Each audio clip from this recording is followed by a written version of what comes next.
कराची के जिन्ना international airport पर ANF से सुराग रसा कुत्तों की मदद से कार्गो पार्सल से आइस, मेडिसिन और इंजेक्शन बरामद कर लिए गए हैं। तफसीलात जान लेते हैं डॉन न्यूज़ के नुमाइंदे आसिम खान से। आसिम, अपडेट कीजिएगा इस हवाले से।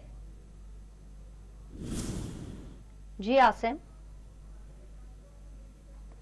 आसिम से हम दोबारा रब्ता करने की कोशिश करेंगे। कुछ टेक्निकल बुनियाद से उनसे हमारा रब्ता मुनक़ता हो गया है। अपने नाज़रीन को बता रही हैं कि कराची के जिन्ना इंटरनेशनल एयरपोर्ट पर एएनएफ ने सुराग रसा कुत्तों की मदद से कार्गो पार्सल से आइस, मेडिसिन और इंजेक्शंस बरामद कर लिए हैं। आपको अपडेट कर रही हैं इस हवाले से कि कराची के जिन्ना इंटरनेशनल एयरपोर्ट पर मंशियात स्मगल करने की कोशिश को नाकाम बना दिया गया है। कराची के जिन्ना इंटरनेशनल एयरपोर्ट पर एएनएफ ने सुराग रसा कुत्तों की मदद से कार्गो पार्सल से आइस, मेडिसिन और इंजेक्शंस बरामद कर लिए हैं।